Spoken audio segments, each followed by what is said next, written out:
Example అది. So వాటికి enmity ఉంటుంది, ఎందుకంటే నువ్వు దాన్ని పట్టుకుంటా నేను తింటాను అంటున్నావు, వాటికి ఎనిమిటీ ఉంటుంది. వీటికి ఏంటంటే న్యాచురల్ గానే ఎనిమీస్ ఇవి. అంటే అది ఎలా వచ్చింది అంటే ఇవల్యూషన్ తో వచ్చింది, అది మనం చెప్పలేము. అది అంటే ఒక చెట్టుకి కూడా ఉంది. ఇప్పుడు ముళ్ళ చెట్లు ఉంటాయి, ఒక చెట్టు దానికి కూడా ఉంటాయి, వాటికి కూడా ఉంటాయి. అవన్నీ పుట్టిన టైంలో నేను ఎప్పుడు అదే అంటాను, ఇప్పుడు గ్లాసెస్ కానీ ఏమైనా నా దగ్గర ఒక 10 గ్లాసెస్ ఒకేసారి తెచ్చామనుకోండి, సో ఈ వచ్చిన టైం ఇది తొందరగా విరిగిపోయింది అనుకుంటాం. సో తారాబలం అనేది మనం ముహూర్తం పెట్టడానికి వెరీ వెరీ ఇంపార్టెంట్, మనం చూసుకుంటూ ఉంటాము. అదొకటి కాకుండా పొంతన చేసుకోవడానికి మోస్ట్ ఇంపార్టెంట్. నువ్వు అడిగింది ఏంటి? పొంతన అంటే మ్యాచింగ్ చేసుకోవడానికి మనం చూస్తూ ఉంటాం. అంటే ఏంటి, మ్యారేజ్ మ్యాచింగ్ ఒకటి కాకుండా మిగతా వాటికి కూడా మనం చూడొచ్చు అనమాట. సో ఇప్పుడు ఒక సభ ఉంది, లేకపోతే ఒక 10 మంది కలిసి ఒక చోటుకి వెళ్ళారు, లేకపోతే ఫ్రెండ్స్ ఇలా కారులో బస్సులో వెళ్తూ ఉంటారు.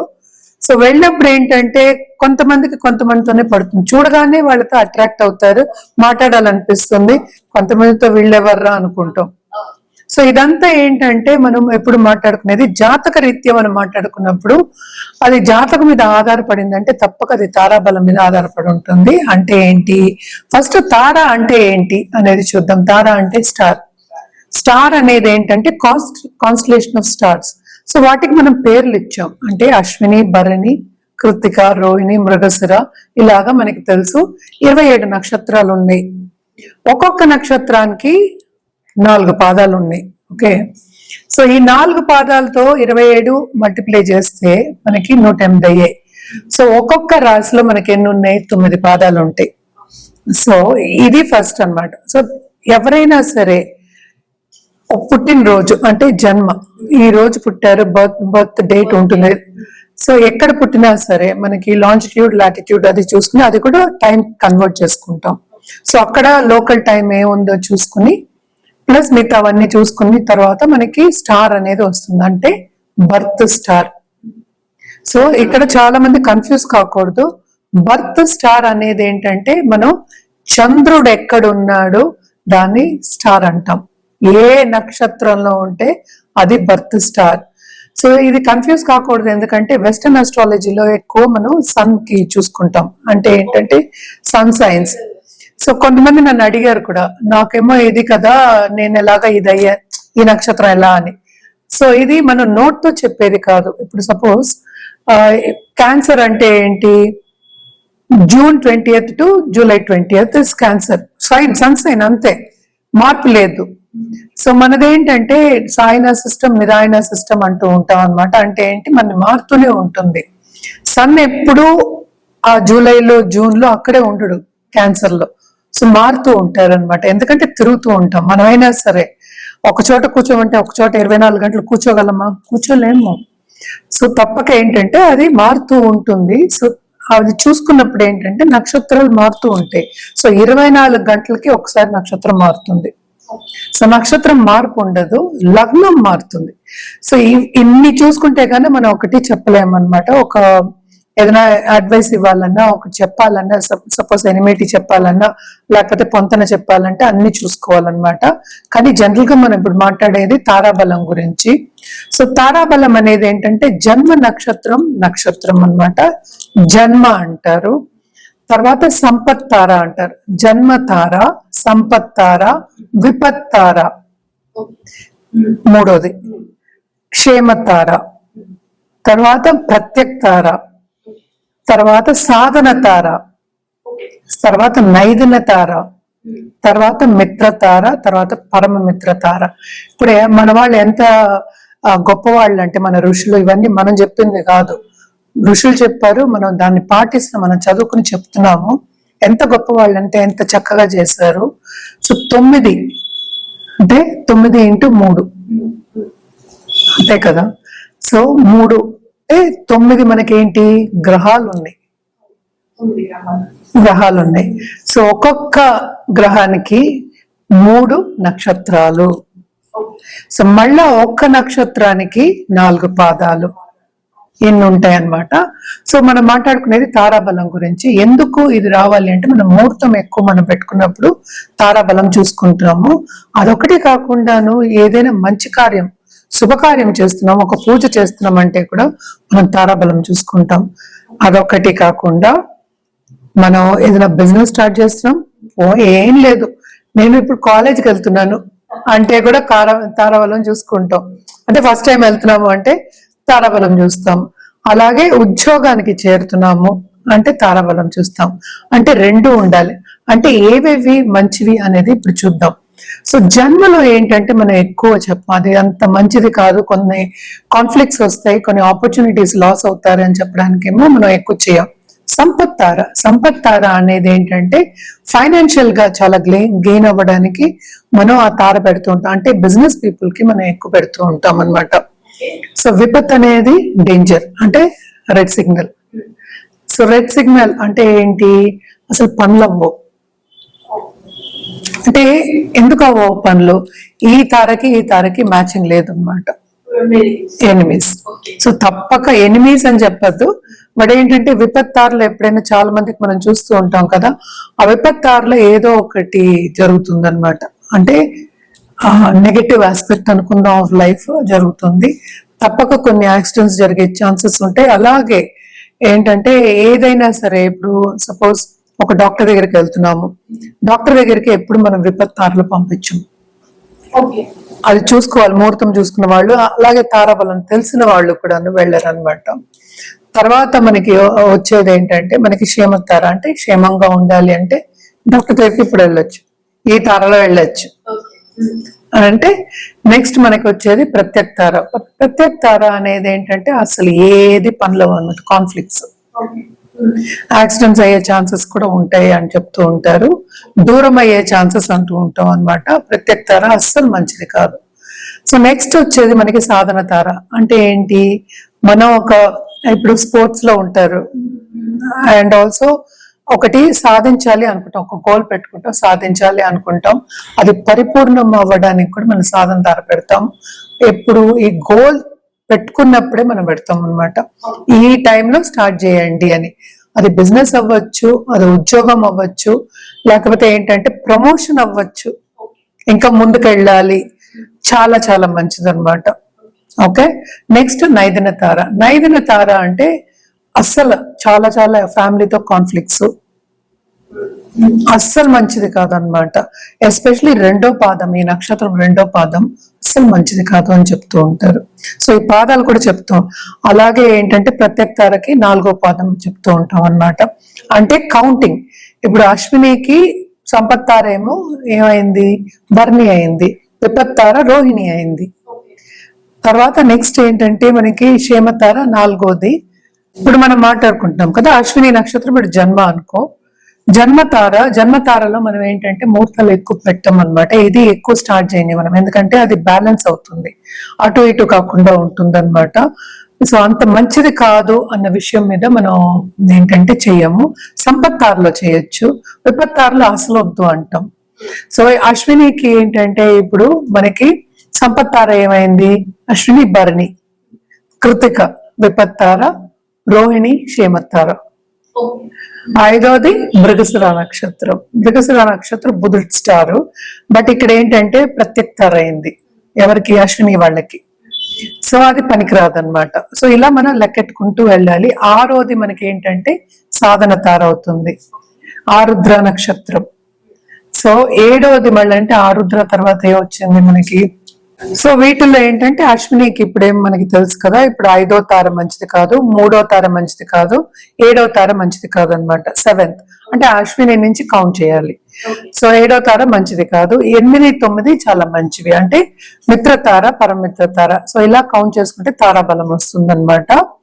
సో బట్ ఏంటంటే మోస్ట్ ఇంపార్టెంట్, మనం మ్యాచింగ్ కి చూడాలి అన్నా కూడాను మనం ఏంటంటే రాసుల వారీగా కూడా చూసుకుంటాం. అదొకటి కాకుండాను ఈ స్టార్స్ అన్నిటికీ ఒక్కొక్క స్టార్ కి ఒక్కొక్క అధిపతి ఉంటారు అనమాట. ఇప్పుడు అశ్వినికి మనకి కేతు అయ్యారు, భరణికి మనకి వీనస్. సో ఇలాగా, సో ఇవి వచ్చినప్పుడు ఏంటంటే ఎందుకు ఇది తీసుకున్నాను ఈ సబ్జెక్ట్ అంటే, దీన్ని బట్టి మనకి దశా విశేషాలు అనేవి కౌంట్ అవుతాయి. సో అంటే ఏంటి, మన వెళ్ళే పీరియడ్, మన నడిచే పీరియడ్ ఎలా ఉంది, మన కర్మ ఎలా ఉంది, ఇప్పుడు ఏం జరగబోతోంది, ఎలా ఉంటుంది ఫ్యూచర్ అని చెప్పడానికి ఇవన్నీ చూసుకుంటాం. తారని పట్టే, స్టార్ ని పట్టే మనకి దశా సిస్టమ్ అనేది వస్తుంది అనమాట. సో దాన్ని బట్టి ఏంటంటే మన ప్రిడిక్షన్ అనేది వెరీ ఈజీగా ఇవ్వచ్చు. ఇది ఒక మనిషికి కాదు, అండ్ ఆల్సో మనం ఏంటంటే ఒక కంట్రీకి కానీ, లేకపోతే ఒక ప్రదేశం కానీ, ఒక బిజినెస్ కానీ, వాటన్నిటి కూడా మనం చెప్పగలం. ప్రెడిక్షన్స్ అనేది ఈజీగా ఇవ్వడం జరుగుతుంది అనమాట. సో దేనికైనా తారాబలం అనేది వెరీ వెరీ ఇంపార్టెంట్. సపోజ్ ఇప్పుడు తారాబలం నేను ఇందాక చెప్పినప్పుడు ఇప్పుడు 3వ తార అయింది. ఇప్పుడు అశ్విని మనం తీసుకున్నాం, అన్ని తారలకి ఉంటాయి కదా అలాగా. సో 3వ తారలో ఉన్న ఒక మనిషి ఎదురయ్యాడు మనకి అనుకుందాం కాసేపు. ఇమీడియట్ గా అదేంటంటే మనకి కంపాటబిలిటీ ఉండదు. సో అట్రాక్షన్ అనేది ఉండదు. పోనీ కంపాటబిలిటీ అనపోయినా అట్రాక్షన్ అంటే ఏంటి, వీళ్ళెవరు అన్నట్టు మనం చూస్తాం, అది రిపెల్ అవుతుంది అనమాట. ఎందుకని ఇది మాట్లాడుతున్నాం అంటే ఇట్స్ బికాస్ ఆ ఎనర్జీ అనేది రిపెల్ అవుతుంది మనకి. సో అలాగే 5వ తార అనుకుందాము, అలాగే నైదిన తార, ప్రత్యేక తార కూడా నైదిన తార. ఈ 3 వెరీ వెరీ ఇంపార్టెంట్. అలాగే జన్మలో ఉన్న వాళ్ళకి కూడా కొన్నిసారి జన్మ కూడా పడకపోవచ్చు అనమాట. ఇవన్నీ మళ్ళీ మనం ఏంటంటే మనం రాసుల వారిగా చూసుకోవాలి. ఇప్పుడు మనం ఇందాక మాట్లాడుకున్నాం కదా, అశ్విని, భరణి, కృతిక, మనకి కృతిక 1వ పాదం మనకి మేషంలో ఉంటాయి.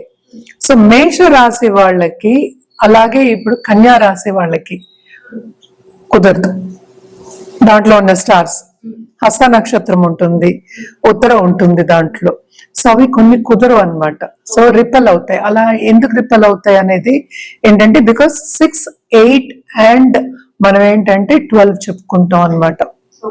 సో దాంట్లో ఉన్న తారలు కొన్నిసార్లు రిపెల్ అవుతాయి. అంటే రాసులు, ఇప్పుడు మేష రాశికి 6వ రాశి మనకి కన్య అయింది, 8 ఏమైంది, వృశ్చికం అయింది, 12 ఏమైంది మనకి మీనమైంది. సో వీటిలో ఉన్న తారలకి వీళ్ళకి పొంతలు ఉన్నప్పటికీ, అంటే తారాబలం ఉన్నప్పటికీను కొంతవరకు పడదు అని చెప్తూ ఉంటాం. పడదు ఇన్ ద సెన్స్ మనం పెళ్లికి కానీ కంపాటబిలిటీ మనం చెప్తాం. సో ఎక్కడ ఎలా ఉంది అని చూసుకుని దాన్ని బట్టి నువ్వు అడిగిన క్వశ్చన్ కి ఆ పడపోవడం అనేది వస్తుంది, ఆ ఎనిమిటీ అనేది వస్తుంది అనమాట. ఇదంటే జనరల్ గా మనం ఎందుకు చూస్తాము అంటే మోస్ట్ ఇంపార్టెంట్ ముహూర్తం కోసం, టైం కోసం. అంటే ముహూర్తం అంటే ఏంటి, మనం ఇంకా చాలా క్యాల్కులేషన్ ఉంటుంది. తారాబలం చూసినంత వరకు, ఎందుకంటే మనం ఏదైనా మంచి కార్యం చేయాలి అన్నా ఇదివరకు ఏంటి తారాబలం చూడకుండా బయటికి వెళ్లే వాళ్ళు కాదు.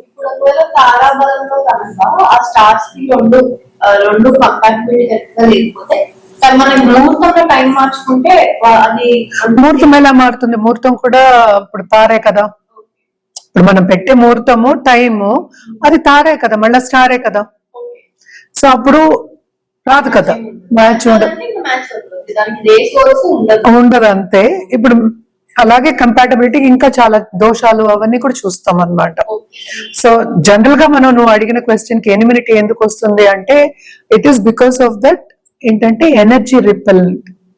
అంటే గ్రహాలు అంటే ఏంటి, ఎనర్జీయే కదా. గ్రహం పట్టుకుంటుంది ఎనర్జీ మన్ని అంటాం, ఎలా లాగుతుంది అంటాం అనమాట. సో ఆ గ్రహాలు కూడా ఎనర్జీయే. సో ఈ ఎనర్జీ రిపెల్ అవుతుంది. అలాగే స్టార్స్ కి ఎనర్జీ ఉంటుంది, అన్నిటికీ ఎనర్జీ ఉంటుంది. సో బేసికలీ ఏంటంటే రిపెల్ అవుతుంది, పడదు. ఎక్కడో బ్యాలెన్స్ లేదు, బ్యాలెన్స్ తప్పుతుంది అంటే ఈజీగా అందరికీ అర్థం అవుతుంది. సో దాని తారాబలం. సో ఒక్కొక్క రాశి వాళ్ళకి అంటే ఇప్పుడు రాశిలో నేను చెప్పినట్టు 9 పాదాలు ఉంటాయి. ఇప్పుడు 3 పాదాలు మన కృతిక పక్క దాంట్లో ఉంటుంది, తర్వాత రోహిణి ఉంటుంది, తర్వాత మృగశిర ఉంటుంది, మృగశిర 2. సో అలాగా. సో ఇవి చూసుకున్నాము అంటే మళ్ళా ఏంటంటే అధిపతులు ఉంటారు ఒక్కొక్క రాశికి కాదు, నక్షత్రానికి అధిపతి ఉంటారు, మళ్ళా అధిదేవతలు ఉంటారు. దేనికి ఎవరికి ఏం చేయాలి, ఎలా చేయాలి అనేది కూడా వెరీ వెరీ రెమెడియల్ మెషర్స్ కూడా వెరీ వెరీ ఇంపార్టెంట్ అనమాట. కానీ జనరల్ గా నువ్వు అడిగిన క్వశ్చన్ కి ఎనిమిటీకి కంపాటబిలిటీకి తారాబలం అనేది వెరీ వెరీ ఇంపార్టెంట్. అండ్ తారాలు స్టార్ మ్యాచింగ్ కానీ కంపాటబిలిటీ కానీ ఈ మనం చెప్పిన ఈ స్టార్స్ ఎలా ఉంటుంది అంటే ఏంటి, జన్మ, సంపత్, విపత్ ఇవన్నీ ఉన్నాయి కదా, ఇవన్నీ చూసుకున్నప్పుడు మనకి తెలిసిపోతుంది అనమాట. అదొకటి కాకుండా మ్యారేజెస్ కూడా ఈ మధ్యన చాలా మంది ఇవన్నీ చూసుకోకుండా చేసుకుంటున్నారు. కొన్ని అయితే బాగా సక్సెస్ అవుతున్నాయి, కొన్ని ఏమో విడిపోతాయి. అసలు చేసుకోగానే విడిపోతున్నారు. లవ్ మ్యారేజ్ అంటారు మళ్ళా. అంటే లవ్ మ్యారేజ్ అంటే అట్రాక్ట్ అయ్యే కదా చేసుకున్నారు, అయినా కూడా అవ్వదు, కంపాటబిలిటీ ఉండదు అనమాట. సో చాలా మటుకు ఇవన్నీ మనం చెప్పేది ఏంటంటే మన ఋషులు వాళ్ళు చెప్పింది, మన పెద్దలు చెప్పింది, మన స్క్రిప్చర్స్ చెప్పింది మనం చెప్తున్నాం. మనం కొత్తగా ఏమీ మ్యానుఫ్యాక్చర్ చేసి కొత్తగా చెప్పట్లేదు. సో అలాగే మోస్ట్ ఇంపార్టెంట్ ఏంటంటే చైల్డ్ బర్త్ కూడా ఇప్పుడు పెట్టుకుంటున్నారు. ఎందుకంటే ఇదివరకు అయితే మనకి తెలియదు, నార్మల్ డెలివరీస్ అయ్యాయి, ఎప్పుడు అయ్యాయి కూడా తెలీదు. ఇప్పుడు ఏంటి మనకి చాలా మెడికల్ ఫీల్డ్ కూడా అడ్వాన్స్మెంట్స్ వచ్చేసాయి. సో చాలా మంది ఏంటంటే మనకి దీనికి సిజేరియన్ కి సెక్షన్ కి వెళ్తున్నారు, సి సెక్షన్ కి వెళ్తున్నారు. సో దానికి కూడా ముహూర్తాలు పెట్టవలసి వస్తుంది అనమాట.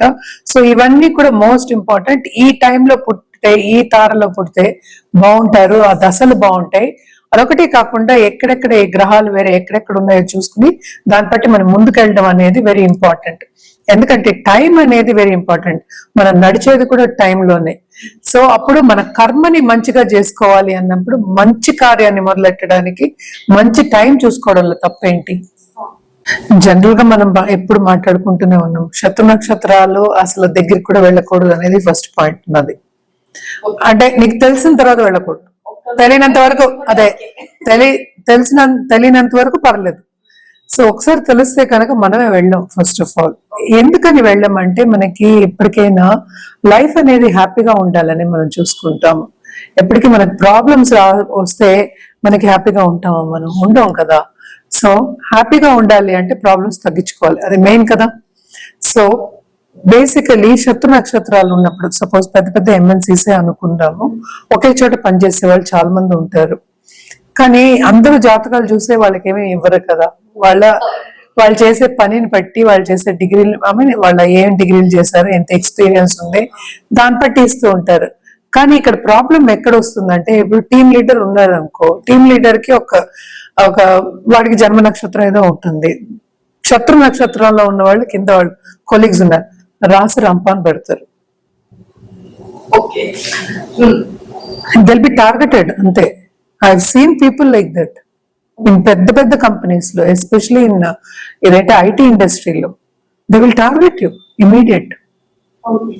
అది తెలిసిపోతుంది, ఎందుకంటే ఆ ఎనర్జీ, రిపల్సింగ్ ఎనర్జీ అనేది తెలిసిపోతుంది. అండ్ ఆల్సో వాళ్ళు చేసే పని మీద ఏంటంటే, వీళ్ళు బాగా చేసినా కూడా వాళ్ళు ఏంటంటే నువ్వు సరిగ్గా చేయలేదు అంటే ఏంటి, వీళ్ళకి గుర్తింపు రాకూడదు, వీళ్ళని పైకి రానివ్వకూడదు, ఇలాంటివన్నీ చేస్తూ ఉంటారు అనమాట. ఇది ఏంటంటే మన అధికారంలో ఉన్నాం కనుక మనం చేస్తూ ఉంటాం, మేము చేయగలము అన్న ఒక ఇది ఉంటుంది. అంటే పీరియడ్ బాగుండాలి, అట్ ద సేమ్ టైం ఏంటంటే ఆ నక్షత్రం ఈ నక్షత్రం రిపల్స్ అవ్వాలి, రెండు ఉండాలి. సో నేను ఇందాక చెప్పినట్టు 3, 5, 7 జనరల్ గా. కానీ జన్మలో ఉన్న వాళ్ళు కూడా కొంతవరకు ఏంటంటే అటు ఇటు ఉంటుంది అని చెప్పాను కదా.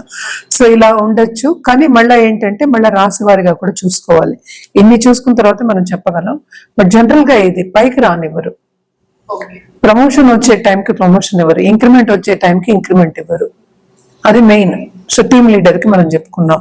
సపోజ్ మిగతా వాళ్ళు ఉంటారు, కొలీగ్స్ ఉంటారు కదా, వాళ్ళు ఏం చేస్తారు, వీళ్ళు చేసినా కూడా, వీళ్ళు బాగా పనిచేసినా కూడా, సపోజ్ రిపల్సివ్ స్టార్స్ వచ్చారు పక్కన అంటే, ఎక్కడికి వెళ్ళినా ఏంటంటే వీళ్ళని ఎలాగా కించపరుచుదాము, కిందకి తీసుకెళ్దాము, వీళ్ళు చేయలేదు నేను చేశాను, ఎప్పటికీ ఏంటంటే లాక్కుందాం, గ్రాబింగ్ మెంటాలిటీ, ఇలాంటివన్నీ ఉంటాయి అన్నమాట.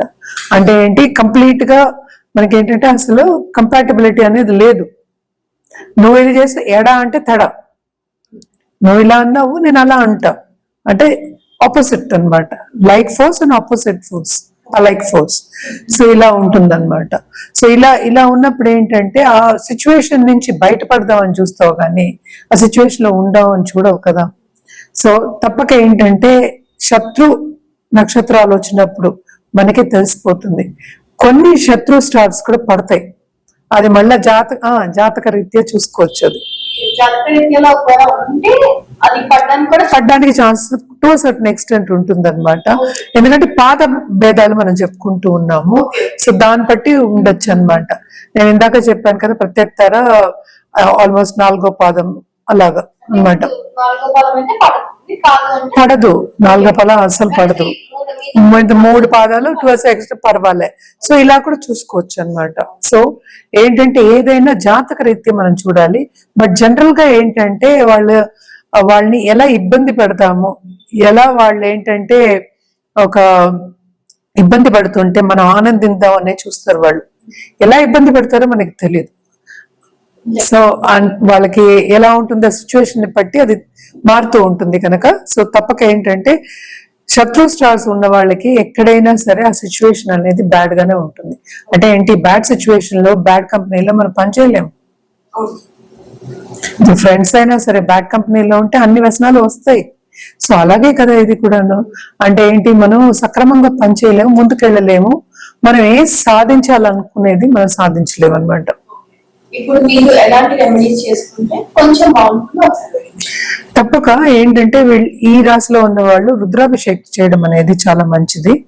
అంటే సోమవారం వెళ్ళి రుద్రాభిషేకం అంటే శివుడి గుళ్ళో వెళ్ళి చేసుకోవచ్చు. అదొకటి కాకుండా నవగ్రహాల చుట్టూ ప్రదక్షిణ చేయడం అనేది వెరీ వెరీ ఇంపార్టెంట్. ఎందుకంటే ఈ రాశికి అధిపతి మనకి తెలుసు చంద్రుడు. దీంట్లో కూడా 9 పాదాలు ఉంటాయి. అంటే పుష్యమి ఉంది, ఆశ్లేష ఉంది, పునరోసు ఉంది. సో రాముల వారి స్టార్ అని కూడా మనం చెప్పుకుంటూ ఉన్నాం. కానీ ఏంటంటే పుట్టిన ప్రతి మనిషికి ఏదో ఒక ఇబ్బంది అనేది ఉంటుంది. సో ఇబ్బంది ఉంటే ఇబ్బందిని ఎలాగా మనం మలుచుకుని హ్యాపీగా ఉండాలని మనం చూసుకున్నాం. దానికనే మన రెమెడియల్ మెషర్స్ అనేది చేయాలి. శివుణ్ణి కంటిన్యూస్ గా పూజించడం అనేది చాలా చాలా మంచిది అన్నమాట.